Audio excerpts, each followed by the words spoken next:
Okay, I'm going to get started by just welcoming all of you guys. Welcome to Wat Tung. Nice to see everyone here. Welcome to everyone who's joining us online as well. Today is what we call our Pali Canon and English study group, which I'll explain to you guys what that is a little bit later. We start each one of our classes with meditation.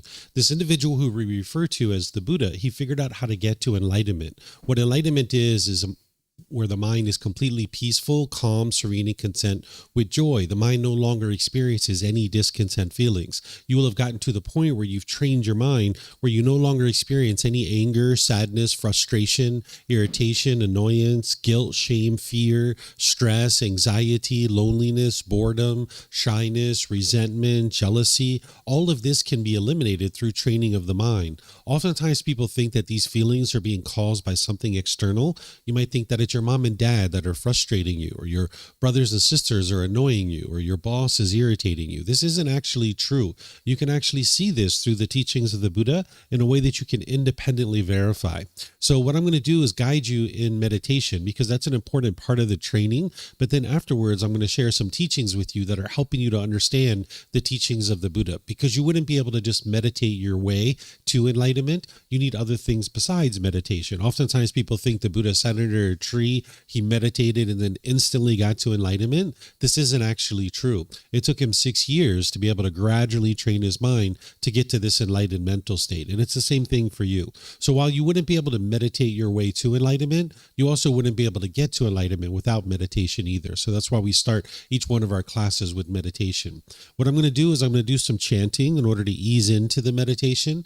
This is to help you to ease into the meditation and actually get more benefit out of the meditation itself. If you would like to chant along, which is actually going to help you to experience the benefit, we have chanting sheets over there on the cabinet. You're welcome to help yourself to get one.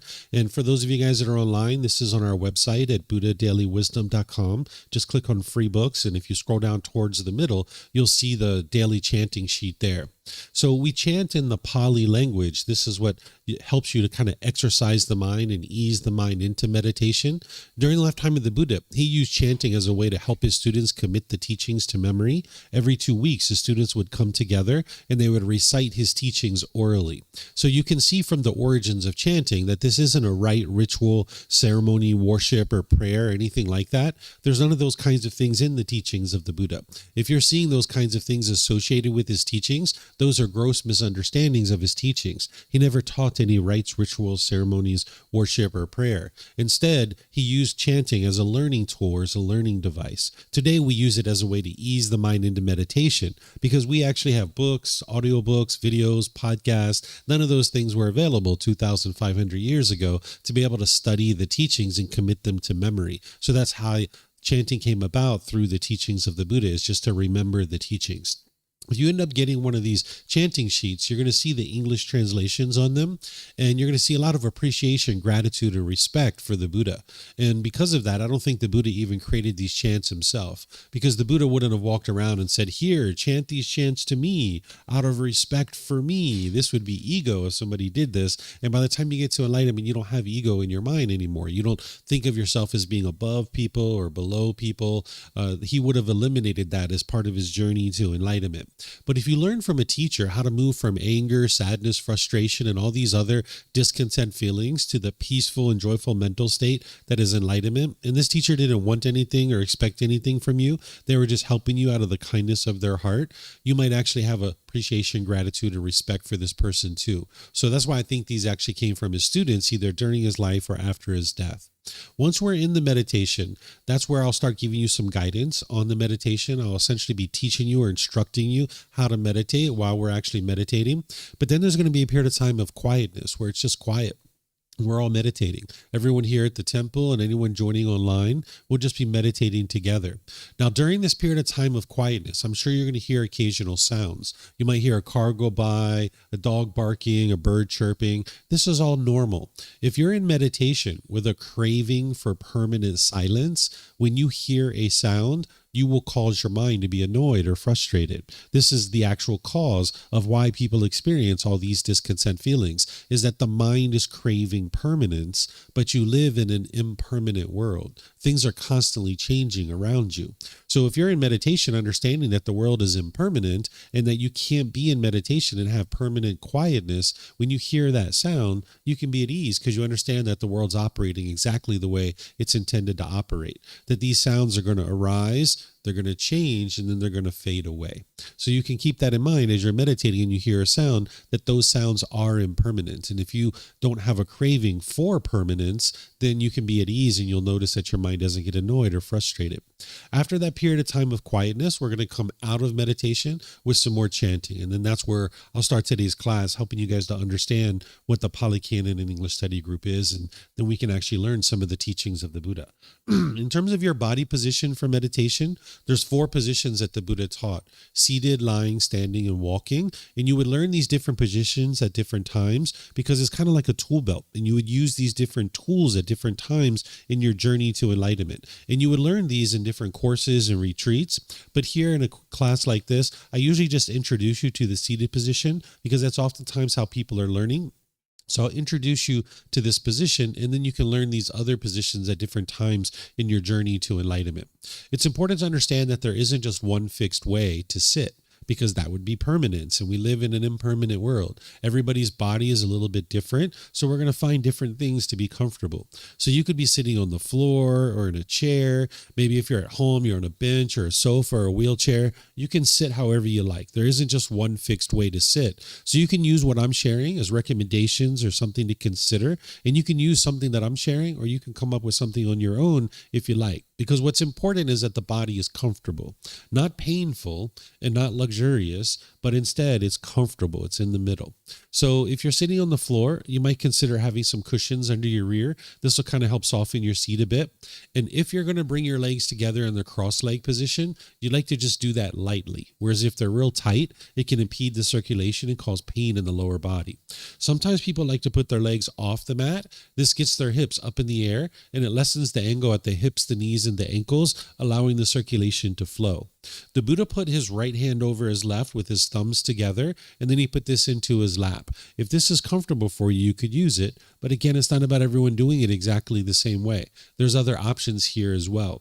Some people like to put their palms on their thighs or their knees. Some people put their palms up. Some people just rest their hands comfortably in their lap. So you can put your hands and arms wherever you like. And the same thing's true for anybody who's in a chair or a bench or a sofa or a wheelchair. You can also sit however you like. Some people like to put their feet flat on the floor or lightly cross at the ankles, but you can see me sitting in a chair here with my legs crossed. So this is an option for you as well. And then you can put your hands and arms wherever you like. In terms of your upper body, it's helpful if this is erect. With the sternum up and the shoulders back, it'll help keep your mind attentive and alert during the meditation.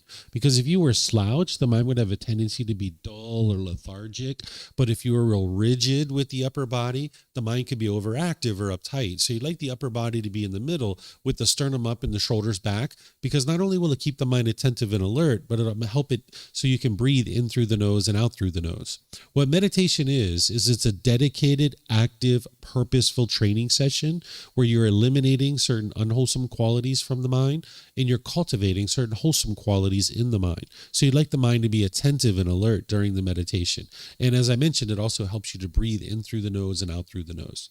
So I'm going to get started with the chanting. You guys are welcome to join in. And then I'm going to come back in with the guidance afterwards to be able to help you through the meditation.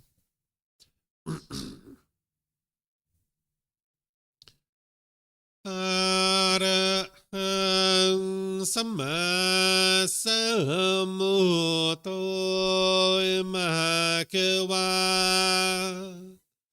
Wat Tung Mahakawanang Apiwateyami Sawakato Mahakawata Tammo Dhammang Namasami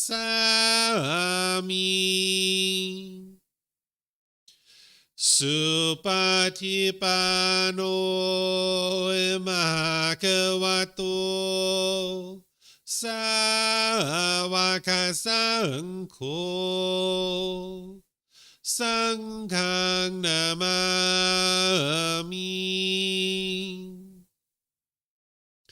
Namo Tassa Bhagavato Arahato Samma Sambuddhassa.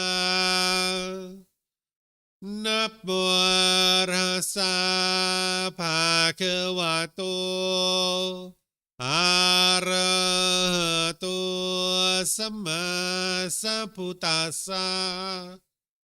Namo Tassa Bhagavato Arahato Samma Sambuddhassa. Iti piso mahakawa Arahang Samma Sambuddho Vicacaranang Sambuddho Sakato Rokawitu Anutero Purisa Dhamma Sati Satatawa Manusarang Poto Bhagavati.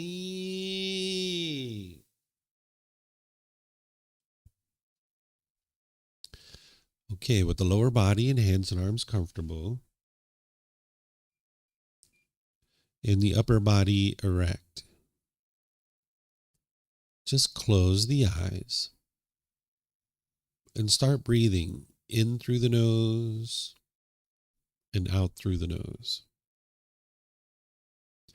Here you're just looking to establish the breath, a nice, natural, steady, consistent breath.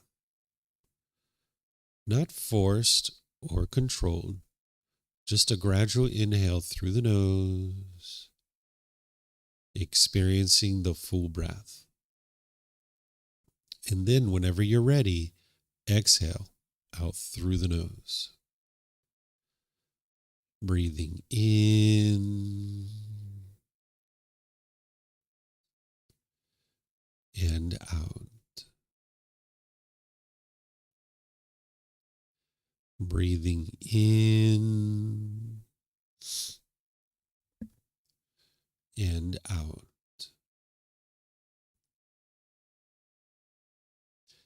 Your breath may not match up with the guidance that I'm providing, and that's okay. This is your practice. I'm just here for guidance. You can use this voice as a reminder that whenever you get to the next inhale, breathing gradually through the nose, developing a nice, natural, steady, consistent breath.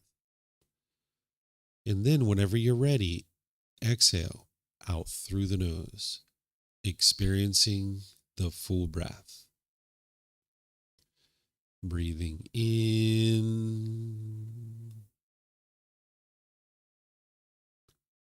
and out.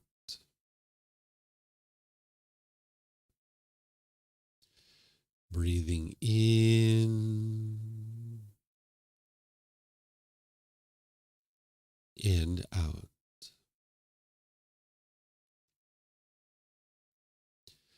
With the breath well established, start fixating the mind on the breath, either the sound of the breath coming into the nose or the sensation of air moving over the skin into the nose. The breath is the present moment. Fixate the mind on the breath, the present moment. Breathing in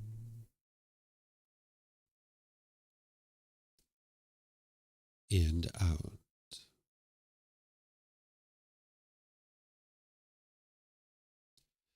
Breathing in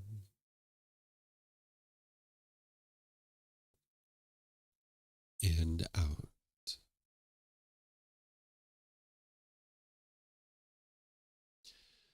With the mind fixated on the breath, whenever you notice that it moves off the breath, cut that off, let it go, and come back to the breath, the present moment. No need to observe the thought, label it, judge it, analyze it, or even try to figure out where it's coming from. Whenever you notice that the mind is moved off the breath, cut that off, let it go, and come back to the breath, the present moment. Breathing in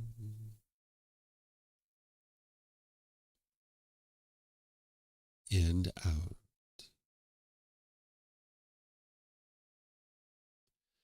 Breathing in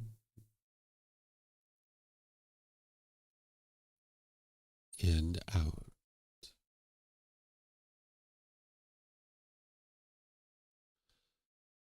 I'm going to be quiet now and let you do this work of focusing on the breath, cutting off and letting go anytime the mind moves off the breath. You have nowhere to go. There's nothing to do. No one needs you right now. This is your time to focus on the breath. Breathing in and out.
สัมมาสัมพุทโธมหาเกวาพุทธังมหาเกวันหังอภิวาเทมิสวากขาโตมหาเกวตาธัมโมธัมมังนามัสสามิสุปฏิปันโนมหาเกวโตสาวกสังโฆสังฆังนามามินับโมอะระหะสะภะคะวะโตอะระหะโตสัมมาสัมพุทธัสสะนับโมอะระหะสะภะคะวะโตอะระหะโตสัมมาสัมพุทธัสสะนับโมอะระหะสะภะคะวะโต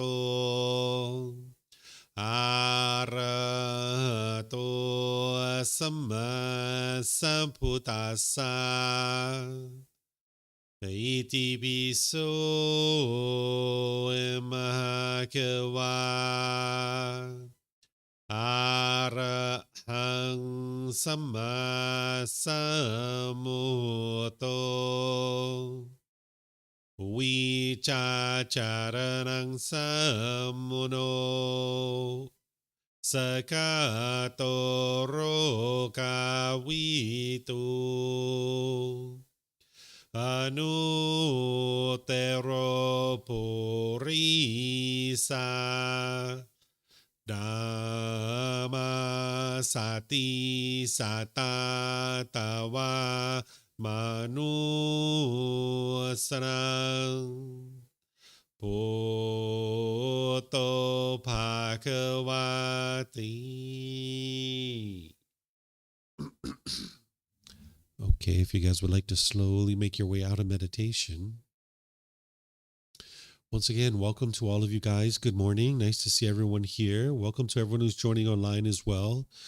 As I was sharing, this individual that we refer to as the Buddha figured out how to get to enlightenment. Over 2,500 years ago, he figured out how to train his mind to get to this enlightened mental state. And his teachings are effective and they're true, and that's why they're still around, that you can actually train your mind to get to this same enlightened mental state. What enlightenment is where the mind's completely peaceful, calm, serene, and content with joy. By the time you get to enlightenment, you will no longer experience any anger, sadness, frustration, irritation, annoyance, guilt, shame, fear, stress, anxiety, loneliness, boredom, shyness, resentment, jealousy. All of this can be eliminated from the mind through training of the mind. By the time you get to enlightenment, you'll notice that you have focus, concentration, clarity, and deep memory. Because the Buddha discovered these individual pollutions that are in the mind, and when you train your mind and uproot those pollutions out of the mind will perform optimally. And that's why you're experiencing focus, concentration, clarity, and deep memory. In the unenlightened state, you'll kind of be inhibited from having those qualities because the mind has these pollutions, and you'll find it very difficult to have those qualities. You'll notice by the time you get to enlightenment that all your personal and professional relationships are really blossoming, that they're at ease, that you don't have that bitterness and harshness and hostility in your mind any longer. Oftentimes people think that that harshness and hostility is coming from other people, when in reality it's actually coming from your own mind. And as long as you're putting that out into your relationships, that's going to be coming back to you. But you can actually transform your mind where you're no longer being bitter and harsh and hostile with the people around you. And you'll see that your personal and professional relationships will really blossom. You'll get to the point where you're not even experiencing a bad mood any longer, that it's physically impossible for an enlightened enlightened being to experience a bad mood. So there's various programs here that we have that help you to be able to gradually progress on this path to train your mind, to understanding what it takes to be able to get to this enlightened mental state. On Sundays and Wednesdays, we have something called the group learning program, which is a great place for people to start. We use this first book of our book series as the text. It's titled Developing a Life Practice, The Path That Leads to Enlightenment. And each Sunday I go chapter by chapter, helping students to understand the teachings of the Buddha. You can actually get this book for free. You can download it from our website. You can take it and go print it yourself. You can get printed versions here by just reimbursing us for the printing cost, or you can order it on Amazon if you have access to Amazon. And this is a nice foundational text to really help you lay the groundwork to understanding the path to enlightenment. Next week, I have a course. It's called Foundation in the Path to Enlightenment, where Monday through Friday from 9 a.m. to 3 p.m., I'm going to be sharing all the foundational teachings with you. And by the way, all these things that I'm talking about, everything's available for you at no cost. There's never a time where anybody's going to ask you to pay anything whatsoever. It's all available to be able to help you understand this path and be able to train your mind. Even today at 1 o'clock, I have an introduction to the Teachings of the Buddha course, where you can actually, in 3 hours, get an introduction to understand what the teachings of the Buddha are and what they are not. And we're also going to be sharing the very first teaching of the Buddha. So if you're interested in kind of a place to start, this afternoon from 1 to 4 would be a great opportunity for that. Even tomorrow morning at 9 a.m. and tomorrow evening at 9 p.m., I'm going to be sharing the Buddha's very first teaching, which is called the Four Noble Truths. And I'll be helping you guys to be able to learn it, because in those Four Noble Truths, you'll actually be able to have a breakthrough, to be able to understand what the problem is in the mind, the cause of the problem, the elimination of it, and the path forward. The Buddha, in 4 simple statements, helps you to be able to understand how to independently verify why you experience things like anger, sadness, frustration, and others. Because how would you ever be able to eliminate these feelings if you didn't know what was actually causing them? So there's various programs, and you'll be able to see all of these on our bulletin board, on our website, and all these different things. This particular program on Saturdays is a bit different than all the other programs. All these other programs I teach in a more traditional method, where I teach for like 15, 20, 30 minutes, and then I open up for questions. I teach another 15, 20, 30 minutes, open up for questions, where this program is called the Pali Canon and English Study Group, where it's more of a study group versus a traditional style of learning. What the Pali Canon is it's 45 volumes of books that are about this thick. This is the largest, most complete collection that we have of the teachings of the Buddha. And most people who actually considers themselves to be Buddhist, they actually don't study his original teachings. I know that can sound very odd for some people, especially if you grew up like in a Christian or Muslim background, because of course you would study the Quran if you're interested in Prophet Muhammad's teachings, or the Bible if you were interested in Jesus Christ's teachings. But the teachings of the Buddha are in 45 books that are this thick. And here in Thailand, it would cost you about 3 months of your salary to be able to have a version of this. And you probably don't have any book collections worth 3 months of your salary. So the average person, the average temple, doesn't actually study with the original words of the Buddha. I've been to over 200 temples in my life, and I've only ever been to one temple that shares the original words of the Buddha. So it's very rare that someone would actually study his original teachings. But if you're interested in getting to enlightenment, that's exactly what you need to do. This is why we don't see massive numbers of enlightened beings in the world, because people aren't actually studying his original teachings. And this is why you see so many misunderstandings, where people are doing rites, rituals, ceremonies, worship, or prayer, or people are just believing things that the Buddhist teachings aren't based in belief. He didn't teach you to believe a bunch of things and hope something good happens when you die. He's actually teaching you to learn, grow, and develop in this life so that you can actually get to the ideal life in this life through training of your mind. So in this particular program, it's usually a program that people move into after they've studied in some of our traditional programs. So if you are here for the first time, it's okay. You'll learn plenty today, but just understand this isn't typically where somebody would start. They would start in some of these other programs. Because the way that I do this program is we study all the other books out of this 13-book book series. And today we're actually in this volume 3. This is titled Foundation in the Teachings, and we're going to be starting with chapter 21 in this particular book. So it's something that people usually move into after they've already studied some of the other teachings. And the way that we do this is I invite students here at the temple or anybody joining online to be able to read one of the chapters from the Buddha's teachings. This is from the Pali Canon, but it's in English. So here, this is his teachings, and you can see this one is only about half a page. And I invite somebody here at the temple or online to be able to read this, and then I'll share some teachings on it after you're done reading it. Then I'm going to open up to whatever questions you have, whether you're here at the temple or you're online. You can ask any and all questions that you like. This way you can kind of gradually learn what the Buddha taught through his original words. But again, it's usually helpful if you have a background through some of the other foundational teachings. But I'll show you guys how this works because it's really helpful to be able to study with his original words. If you guys would like to volunteer to read and you're here at the temple, we have microphones in the white bowl in the middle of the room. We also have some up here as well. If you'd like to get a microphone, you can just take it back to your seat, press the gray button. You'll see the lights come on. You can just hold it up to your chin, and we'll be able to hear you here at the temple, and they'll be able to hear you online as well. If you speak here without a microphone, they won't be able to hear you online. And then you can keep these microphones with you because you might have more than one question, or someone around you might actually have a question or be interested to volunteer to read. And then if you're not using it, if you could turn it off, that'll be helpful so we don't get feedback through the speakers. And for anybody who's online, if you would like to ask questions, you can put that into Facebook, YouTube, or Zoom in the comment section. I'll be able to see that. And for those of you guys in Zoom, you can either ask questions or volunteer to read by electronically raising your hand, unmuting your microphone, and then we'll be able to hear you here and throughout the live stream as well. So is there anybody here or anybody online that would like to volunteer to read this first chapter?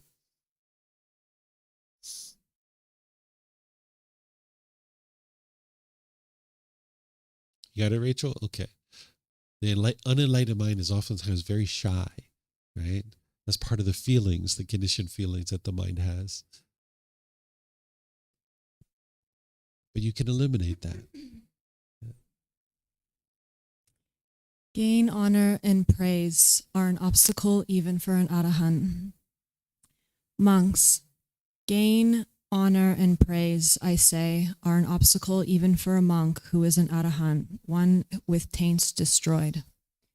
When this was said, the Venerable Ananda asked the Master Teacher Gotama, "Why, Venerable Sir, are gain, honor, and praise an obstacle even for a monk with taints destroyed?"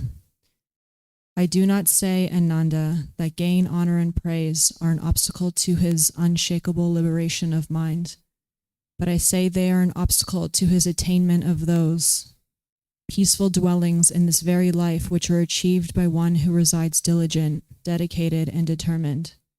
So dreadful, Ananda, are gain, honor, and praise so bitter, vile, obstructive to achieving the unsurpassed security from bondage, enlightenment. Therefore, Ananda, you should train yourselves thus. We will abandon the arisen gain, honor, praise, and we will not let the arisen gain, honor, and praise persist, obsessing our mind. Thus should you train yourselves. Okay, thank you, ma'am. So everything the Buddha taught during his life is about you doing this inner work, this inner growth, this inner development. It's not about changing the outside world. Oftentimes that's what people think, is that's the way that they're going to get to peacefulness, is by changing other people. You will never get to peacefulness by changing other people.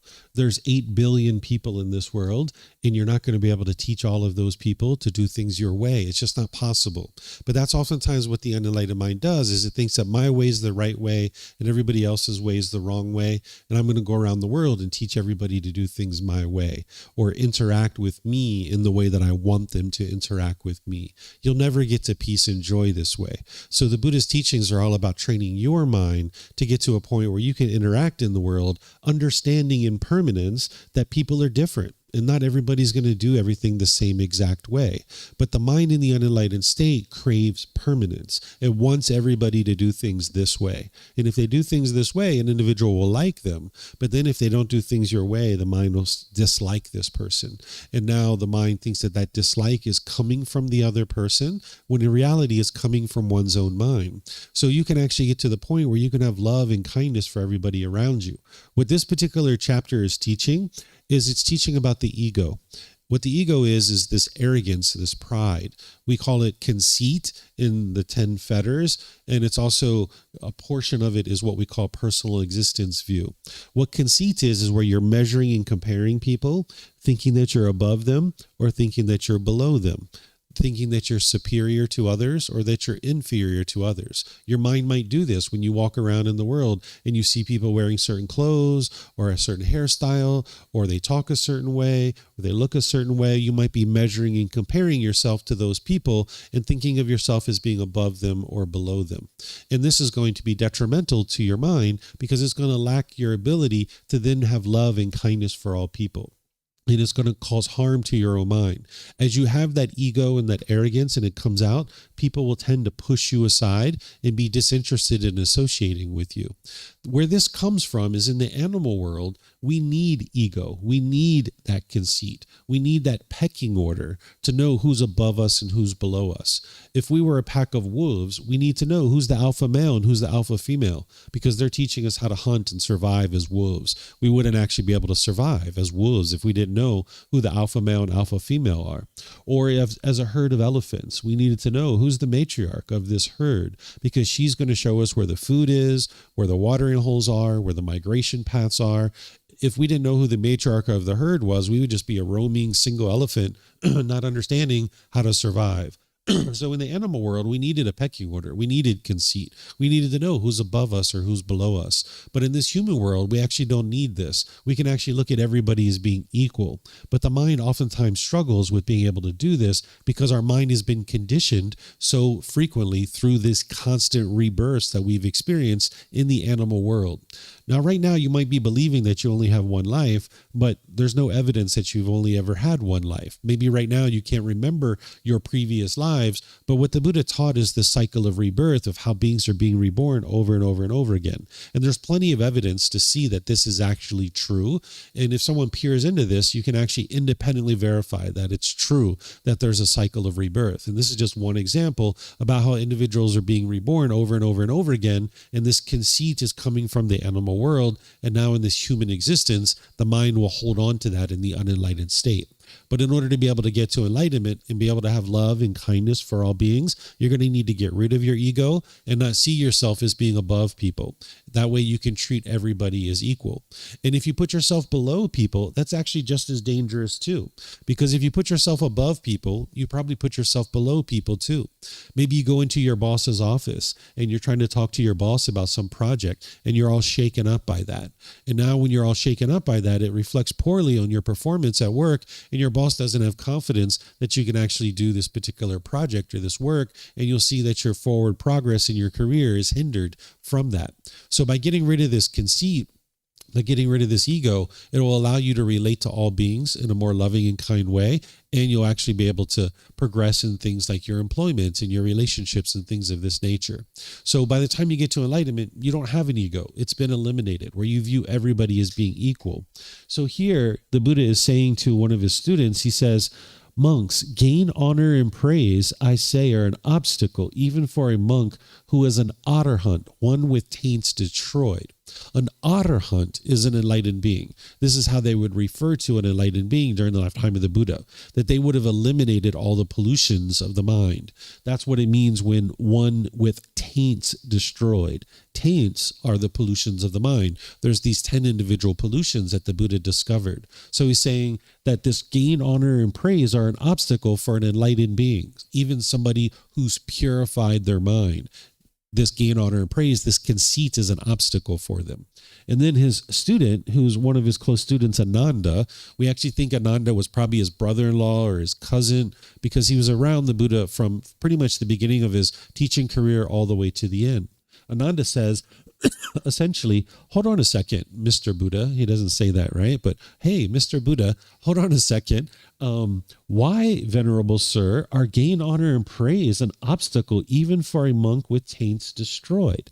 Because Ananda's thinking, hold on a second, if this person is enlightened, why would gain, honor, and praise be an obstacle for them? They're already enlightened, right? By the time you get to enlightenment, you're completely at ease. The mind's completely peaceful and joyful. There's nothing that is a problem for an enlightened being. They're just facing certain challenges, and then they're applying wisdom to be able to address those challenges, but they're not struggling or having any difficulties in the world. So Ananda's like, hold on a second, what's going on here? Why is it that this gain, honor, and praise is an obstacle for an enlightened being? Then the Buddha comes back, he says, I do not say, Ananda, that gain, honor, and praise are an obstacle to his unshakable liberation of mind. Right? So once somebody's enlightened, this gain, honor, and praise isn't an obstacle for them. It's not going to affect their mind. By the time you get to enlightenment, your mind is unshakable. It's steady, it's calm, it's stable. Your mind can't be shaken up by anything. Even if your mother died, for example, you wouldn't be shaken up by that because you understand. Oftentimes people think that the grief and sorrow and sadness that you experience during the time of someone's death, they think it comes from love, but it's not love that's causing that. It's your mind craving permanence, wanting this person to be permanent in your life when in reality they are impermanent. And when the mind gets what it wants, it experiences a certain amount of comfort and pleasantness. But when the mind's not getting what it wants, it experiences painful feelings like grief, sorrow, sadness, and others. The mind is all shaken up. So by the time you get to enlightenment, your mind's not holding on and craving for mom to be permanent. You already understand mom is impermanent, and you can just have appreciation and gratitude that this person was in your life rather than being shaken up with grief or sorrow or sadness that they've passed away. So the Buddha is saying, hey, I didn't say gain, honor, and praise is an obstacle to his unshakable liberation of mind. It's not going to shake up their mind, this gain, honor, and praise. But I say they are an obstacle to his attainment of those peaceful dwellings in this very life, which are achieved by one who resides diligent, dedicated, and determined, right? So in order to get to enlightenment, gain, honor, and praise are an obstacle. Because when you're off the path to enlightenment, you might have ego and not even realize that you have ego, being arrogant and prideful and boastful around people. And then as you get on the path to enlightenment, you start becoming aware that this ego is detrimental to you and you actually need to eliminate this and dissolve this, get it out of the mind. And as you're making your way closer and closer to enlightenment, you're starting to notice focus, concentration, clarity. You start having wisdom that other people don't have. And your ego can actually rise up even on your way to enlightenment. It's a real challenge because as you're becoming more and more awake and more enlightened, you're going to be becoming more and more polite, kind, friendly, and respectful to the people around you. You're going to be smiling more. You're going to be more cheerful, bright, and radiant. And as you're getting closer and closer to enlightenment, people are going to be sharing this gain, honor, and praise with you. They're going to be like, wow, you are so friendly. Wow, you are so polite. Oh, it's so wonderful to be around you. Oh, you are so wise. You're so smart. You're going to be hearing all these different comments. And if you don't have your ego in check, because you still have ego, even in the lower stages of enlightenment, your ego can rise up and it can be an obstacle for you.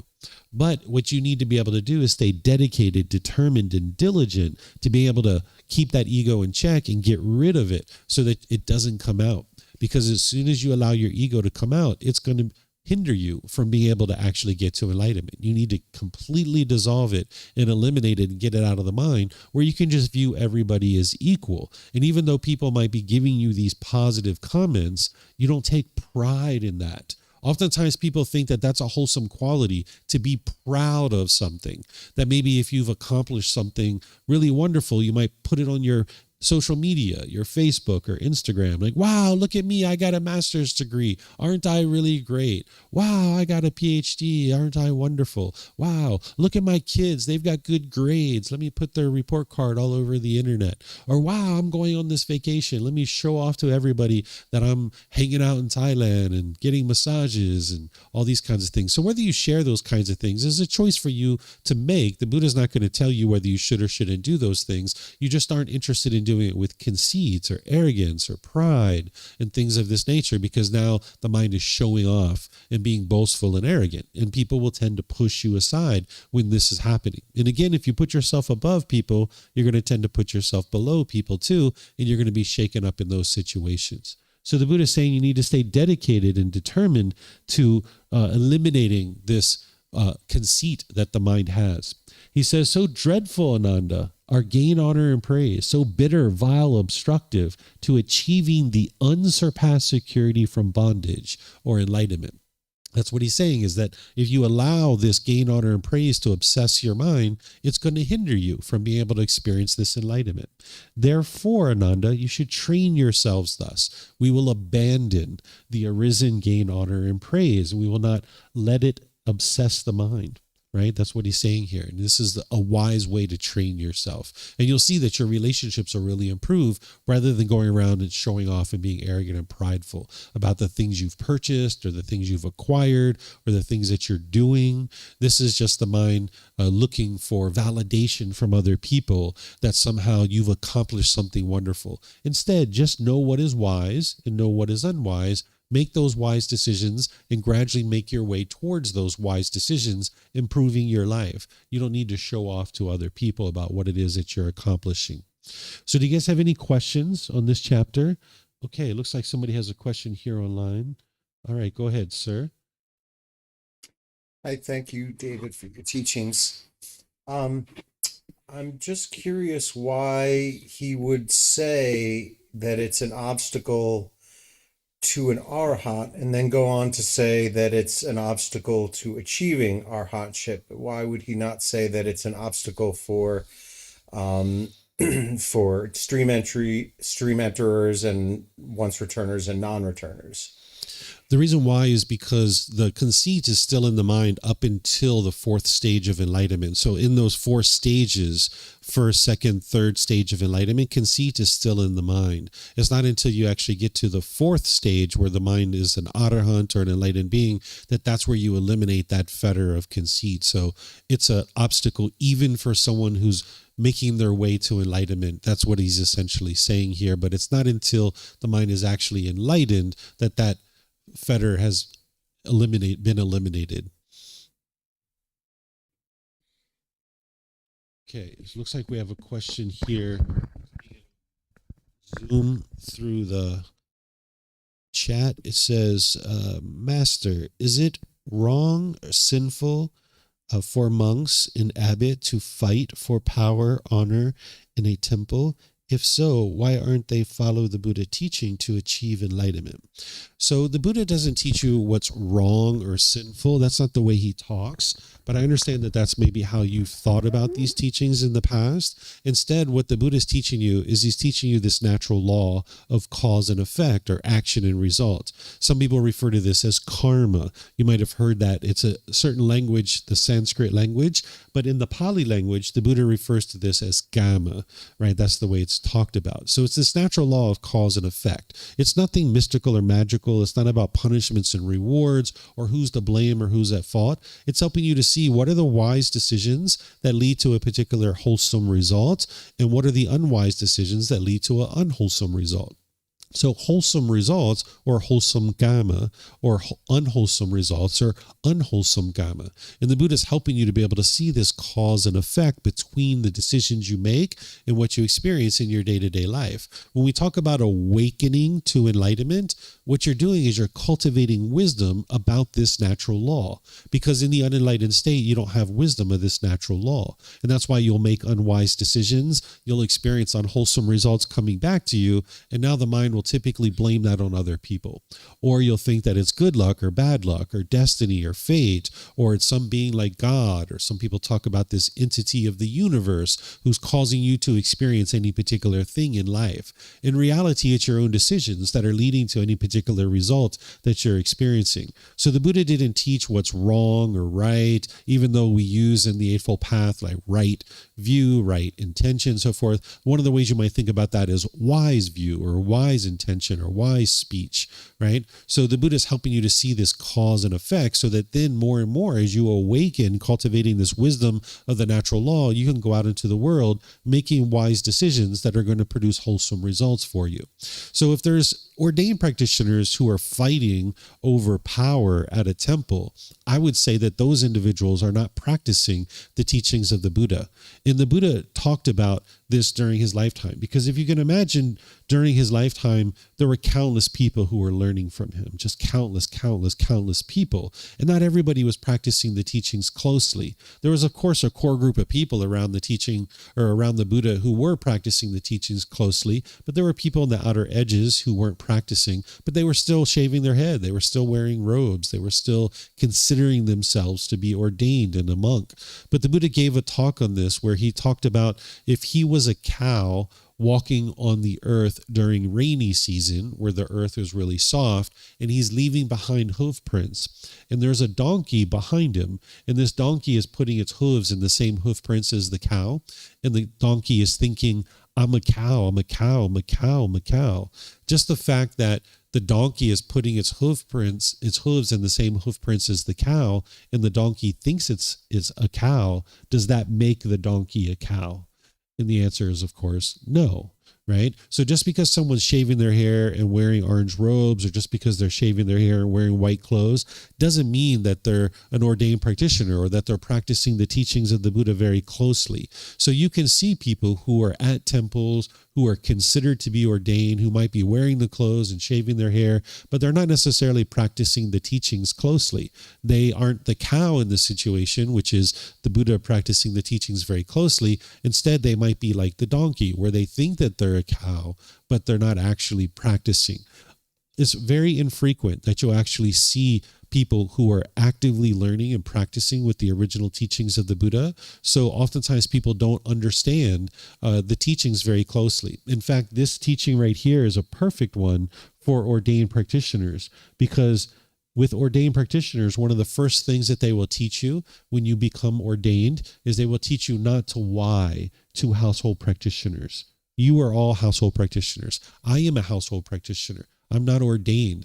I live in a house just like you guys. I live the same lifestyle as you, and that's why I can relate these teachings to exactly the way that you live your life. But as an ordained practitioner, you're taught not to show respect to the household practitioners, because they're taught that they are above us and that they are a higher being than us, and that because they're ordained, they're better than us. This is exactly opposite of what the Buddha actually taught. And just that mindset right there will actually hinder someone from ever getting to enlightenment. There's no pecking order here. But if you go to the average temple, there is a pecking order.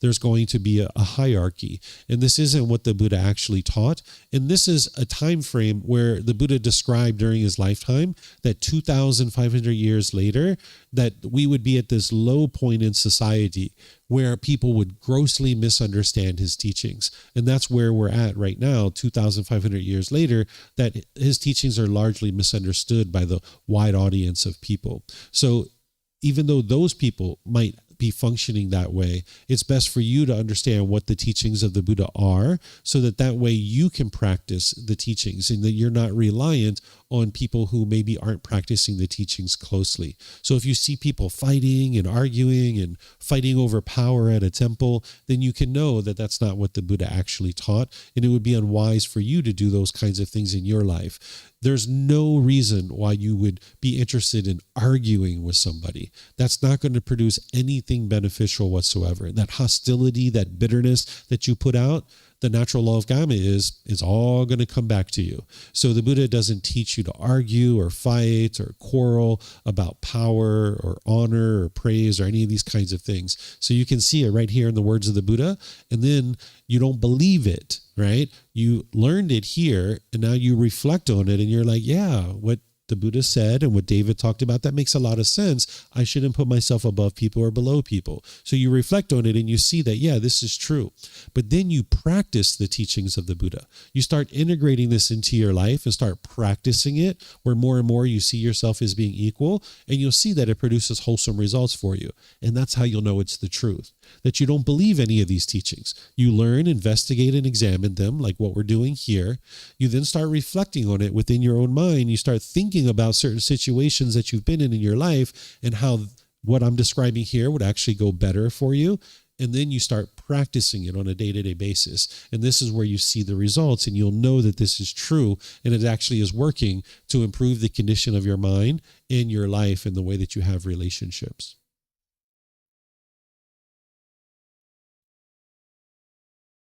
Okay, you're welcome. Pleased to help you.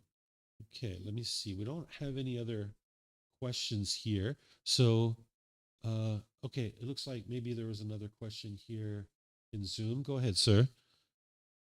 Okay, and I'm sorry to kind of ask again. If you feel I should just cut this off and let it go, I'm happy to, but I guess it's just semantics.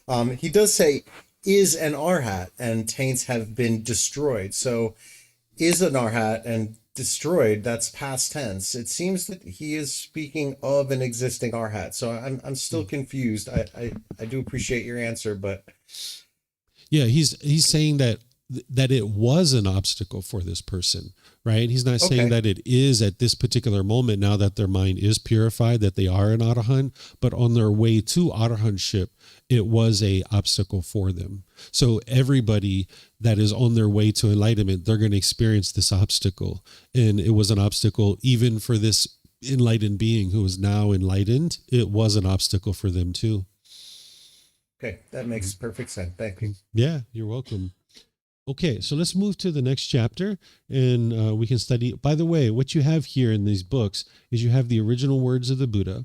You have a reference here that takes you back to the original source teachings in the Pali Canon, so you can see where this came from, and you can build confidence that this is actually the teachings of the Buddha.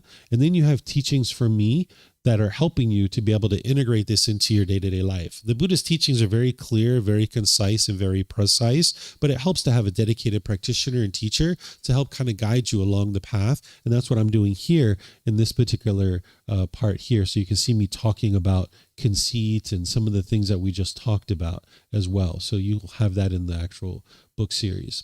So this is chapter 22. Is there someone who would like to read this? Yes, ma'am. Oh, okay. Could you get a microphone right there?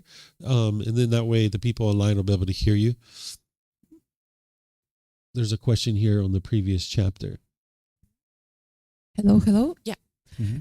Probably it's a very strange question, but it's my first lesson. I'm sorry. But why should we love all the human beings? I understand why should we accept them. We understand that all are equal, but why should we love them? Okay, so it's important to understand what love is. Love is a genuine interest in seeing all beings be well. It's active goodwill towards others. The opposite of this is anger, hatred, and ill will, where you have bitterness and harshness and hostility in your mind towards an individual. That is actually just causing harm to your own mind. By having anger and frustration or hatred towards others, it actually is hindering your own mind from experiencing peace and joy. It's actually like holding on to a hot coal and trying to burn somebody else. The only person getting burned is yourself. So by you having love and kindness for everybody, it actually liberates your mind from having to carry around the burden of anger, hatred, and ill will in your mind and all those lesser versions. So you would like to get to the point where you have love and kindness, because when you put that out, that's what will actually come back to you. If you have anger and hatred in your mind and you put that out, that's what's actually going to come back to you. So it's important to understand that when you love somebody, it doesn't mean you agree with all their decisions. Oftentimes people can only love someone when they agree with their decisions. That's actually not love. There's no such thing as conditional love, but we might call that conditional love.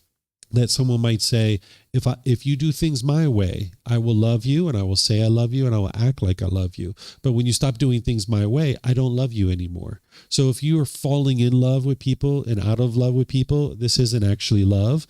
Or if you think that love hurts and that it's painful, this isn't actually love. The unenlightened mind's lack of wisdom of what true love is, it will be hindered in its ability to practice true love. And this is why you have a hard time experiencing true love in your day-to-day life. Because if you don't understand what true love is and you're not practicing true love, you won't experience true love coming back to you. So this conditional love, even though there's no such thing as conditional love, but we're just calling it that, the mind will, kind of meet somebody. You'll kind of have very minimal expectations of this person. And early on in the relationship, you feel so great because you don't have any expectations of this person. But over time, these expectations grow, and this person can't meet your expectations. And now you get angry or frustrated. And then they might have expectations for you, and you can't meet their expectations either. Now the relationship disintegrates, and it starts to become problematic. So oftentimes people, they say that they can only essentially love someone who does things your way. But there's only one person in the world who does things your way all the time. And you're shaking your head. I think you know who that is, right? It's yourself. You're the only one who does things your way. So if you can only love someone who does things your way, there's only one person in the world that you could ever love.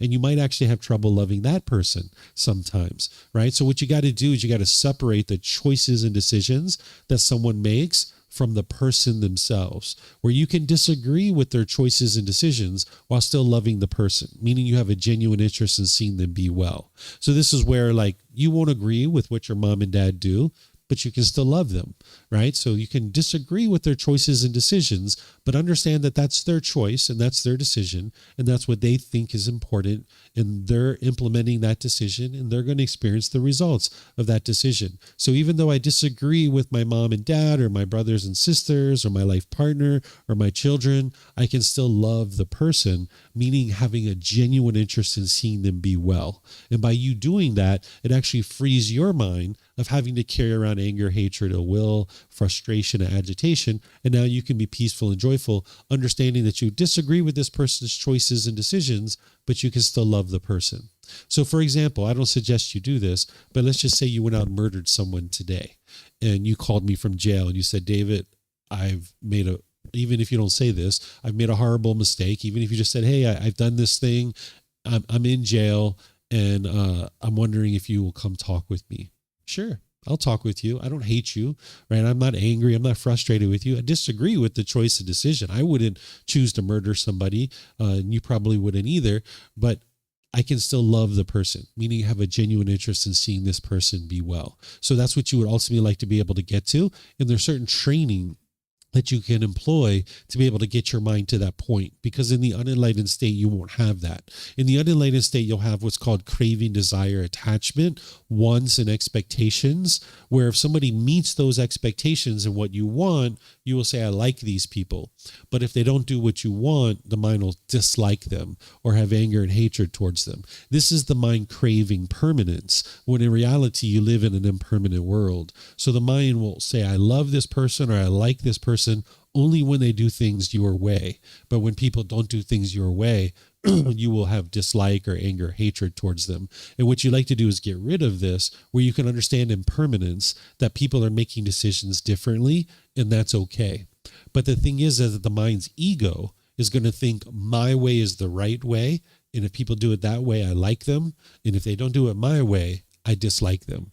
But you need to be able to see that this is the mind's ego. And that's why I mentioned to this individual online when they talked about whether the Buddha considers this to be wrongful or sinful. That's not what the Buddha is teaching. He's not telling you what's right or wrong. He's not determining for you what you should or shouldn't be doing in your life. He's just describing this natural law so you can see the truth for yourself. And now this liberates you from having to go around and judging people of being right or wrong or good or bad. Instead, just understand people are making different decisions. And while you can have certain wisdom to make decisions that you know to be wise, that we're not judging other people, looking down on them or hating them for the fact that they make decisions differently than us. That this is just impermanence, and people are going to make decisions differently, and that's okay. That's their choice to make those decisions. And if they're making decisions unwisely, they're going to experience those results. They're going to experience that unwholesome karma coming back to them. And we don't have to hate that person just because they're making unwise decisions, because that hate is only hurting your own mind. Any other questions you guys have? No questions? If you could turn that off. Yeah, thank you so much. All right. So let's see here. Let's go to the next chapter. This next chapter is chapter 22. Is there someone who would like to read this?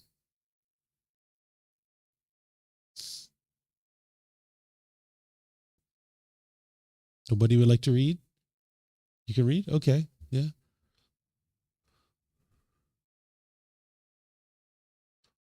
How is a monk mindful and exercising clear comprehension? And how, monks, is a monk mindful? Here, monks, a monk resides reflecting on body as body, dedicated, clearly aware and mindful, having put aside craving and worry for the world. He resides reflecting on feelings as feelings, dedicated, clearly aware and mindful, having put aside craving and worry for the world. He resides reflecting on mind as mind, dedicated, clearly aware and mindful, having put aside craving and worry for the world. He resides reflecting on mental objects as mental objects, dedicated, clearly aware and mindful, having put aside craving and worry for the world. It is in such a way that a monk is mindful. And how, monks, does a monk exercise clear comprehension?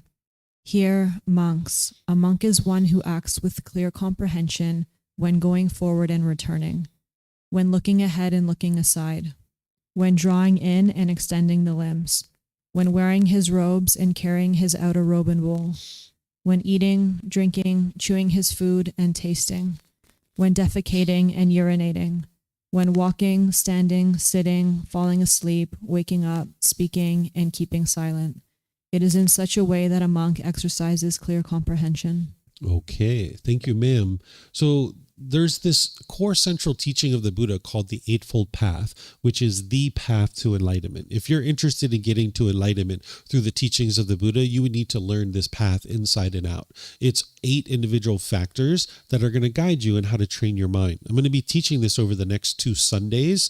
You can learn it that way. Or this Tuesday morning, I'm going to be teaching this core central teaching of the Buddha that is going to help you to be able to see exactly how to train your mind to get to enlightenment. As part of that path, there's individual steps, and 2 of the factors or 2 of the steps are called right mindfulness and right concentration. Here, the Buddha is peering into that in this particular teaching. But when you see it as the Eightfold Path, you can see that it's actually got this particular teaching. But here, he's calling it out in specifically talking about mindfulness and concentration or clear comprehension. Here, what he's talking about is what's called the 4 foundations of mindfulness.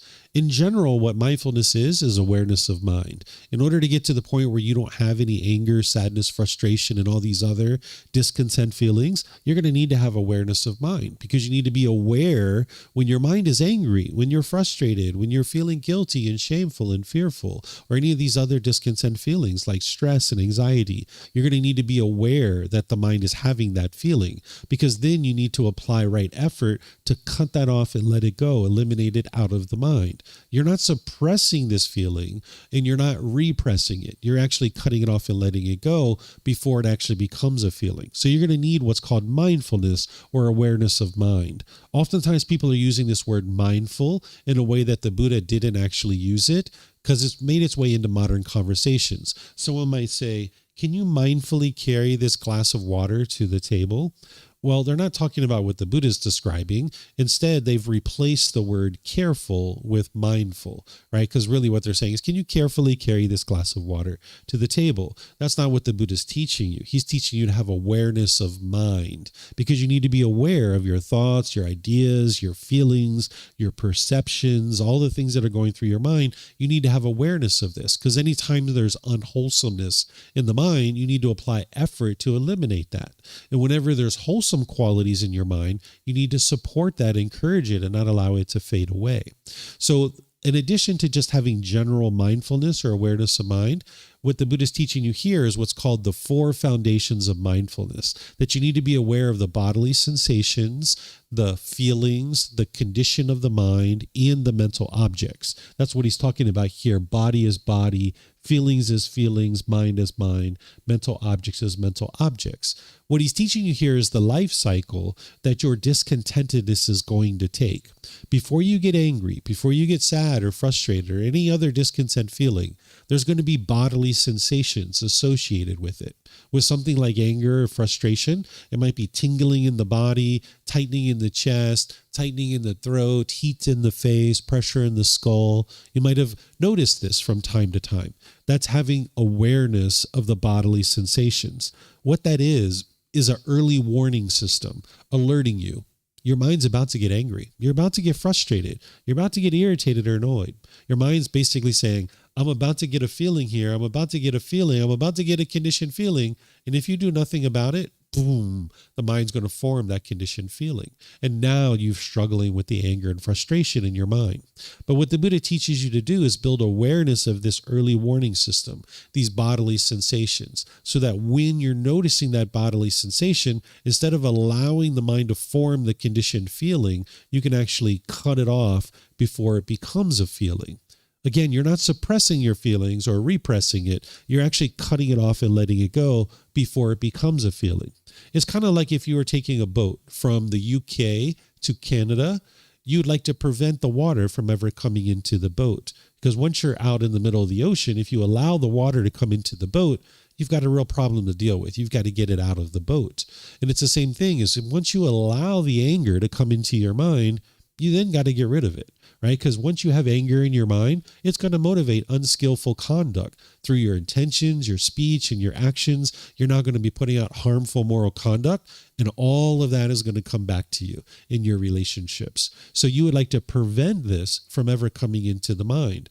So the Buddha is essentially handing you an instruction manual to this being who you are, and he's helping you to be able to understand what you're experiencing on a day-to-day basis so that then you can train your mind to do what you would like it to do, rather than being subjected to this mind and whatever this mind chooses to do. You can actually get to the point where you can control your mind, but you can't control your mind when it's untrained. That's why you experience stress and anxiety and anger and frustration and all these other feelings, because the mind's untrained. It's like a wild animal just kind of running around and doing whatever it wants to do. You would like to be able to train your mind and hone your mind so that then you can actually control it.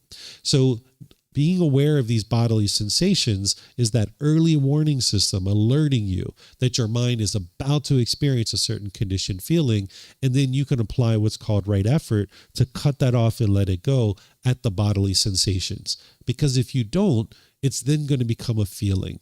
And it's going to happen between now and enlightenment. You're going to experience these conditioned feelings.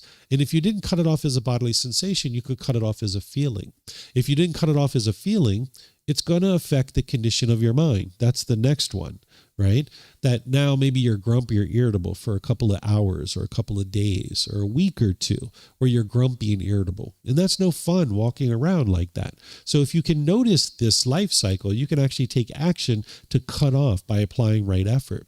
Because if you don't, it's going to feed what's called a mental object. A mental object is a deeply rooted container in the mind that is motivating unskillful conduct.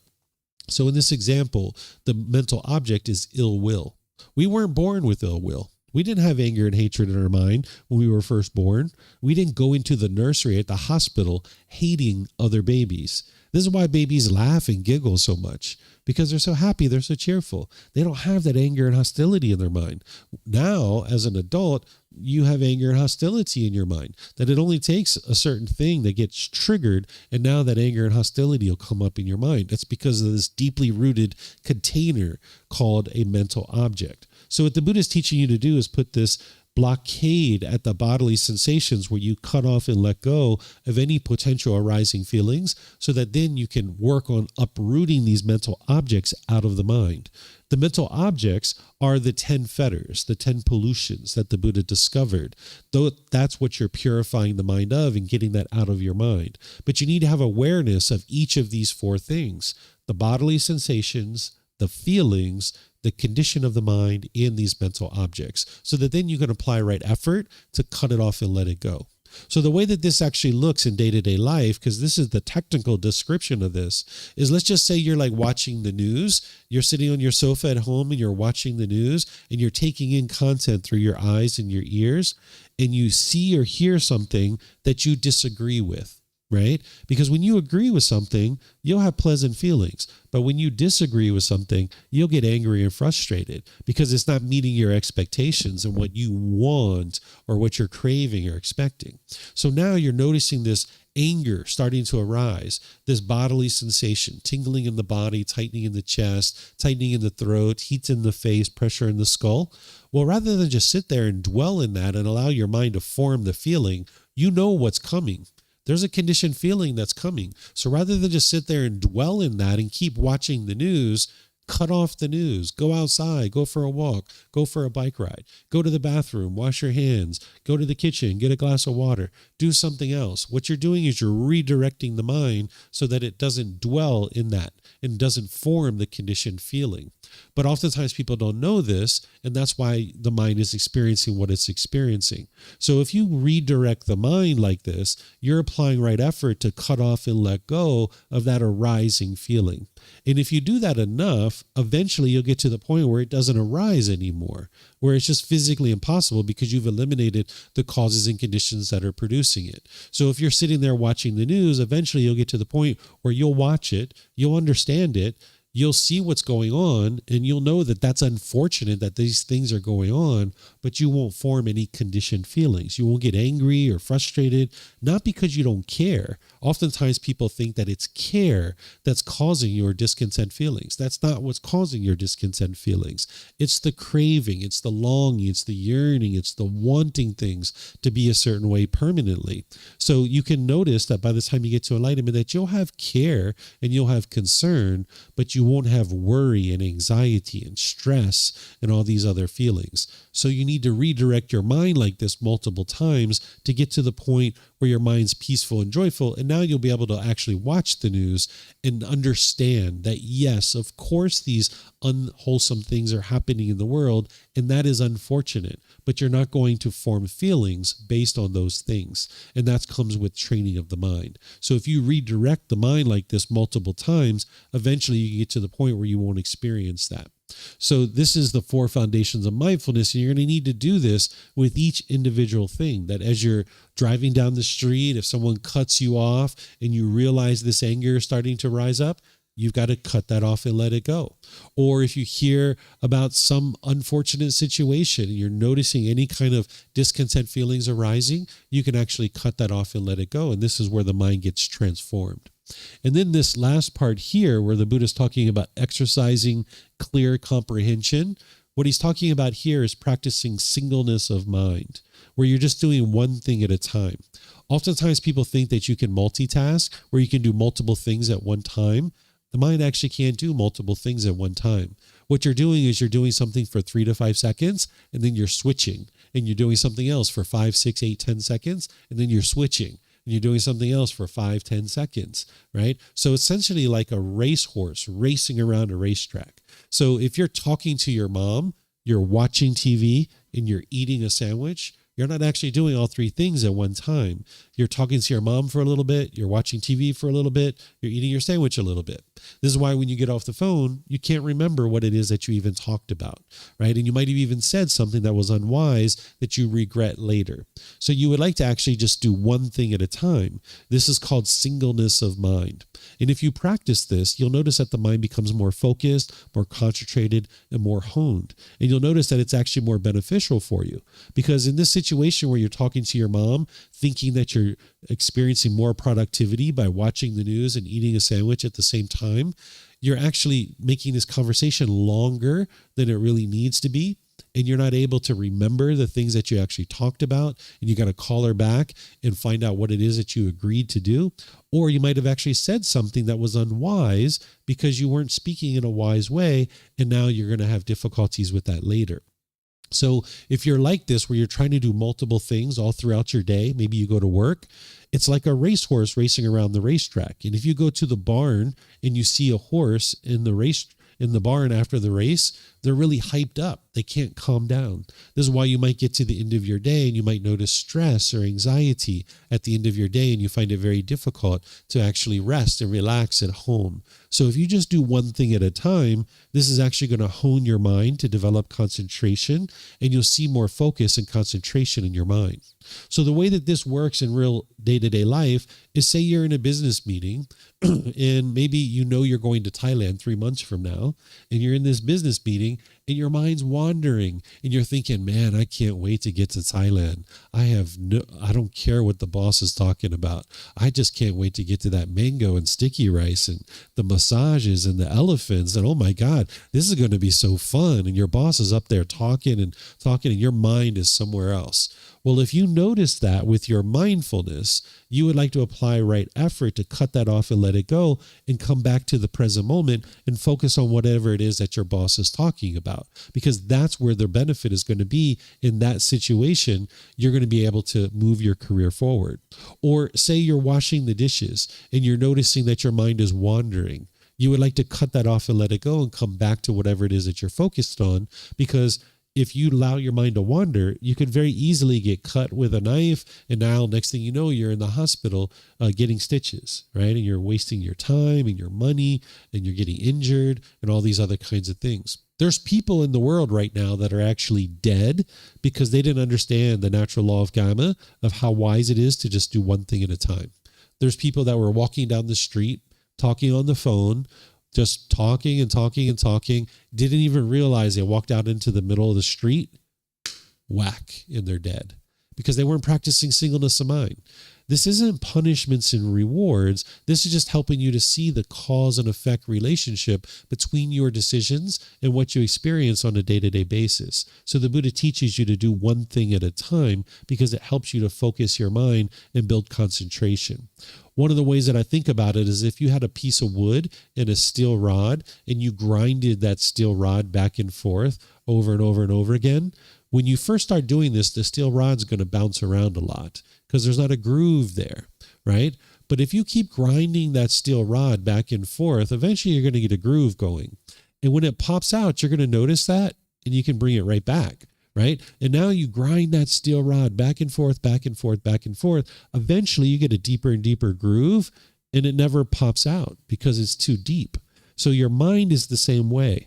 If you focus your mind on singleness of mind and you practice this all throughout your day, over time, your mind will get so honed and so concentrated that it will never pop out. So this is the Buddha helping you to be able to see that when you're doing something, do just one thing at a time. So here, he's giving you different examples of things that you might do, like chewing and tasting. But here, defecating and urinating, right? If you're on the toilet, checking your phone, checking email, searching social media, right? You're not practicing singleness of mind. That's why it's taking you longer to urinate and defecate, because your mind can't do one thing or two things at a time. This is also why people drop their phone in the toilet. And next thing they know, they have to buy a new phone, right? This is their unwholesome karma of making the unwise choice to attempt to do multiple things at one time. And now they're experiencing, I have to go out and spend $500 or $1,000 to buy a brand new phone, when if they would have just practiced singleness of mind, if they're urinating, they're urinating. If they're defecating, right? So there's these different things that the Buddha is teaching you just to be sure in all parts of your day that you're just doing one thing at a time, okay? So any questions on this particular teaching here from the Buddha? Let's see if we have any questions online here. Okay. I don't see any questions online either.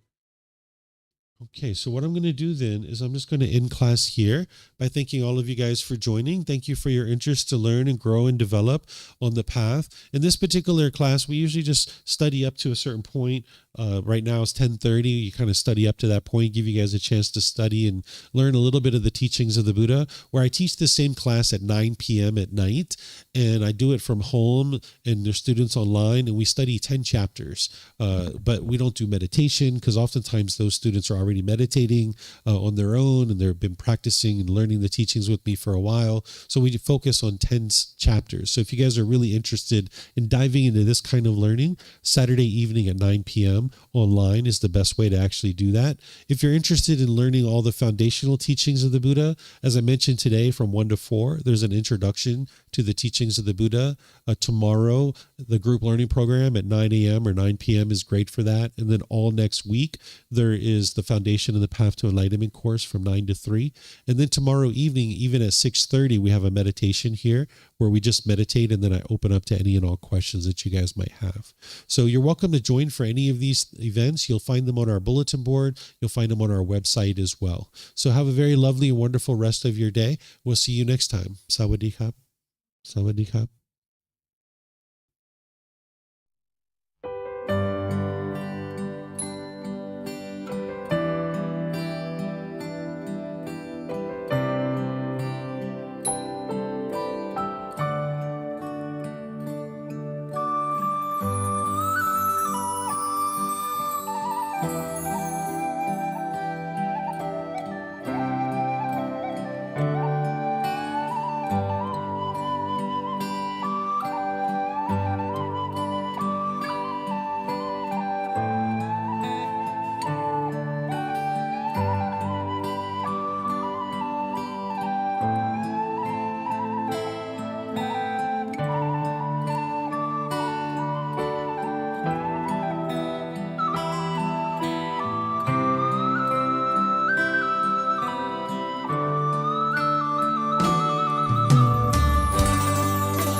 Thank you again for watching. Enjoy your meditation. Look forward to seeing you online and answering any questions that you might have. Thank you so much.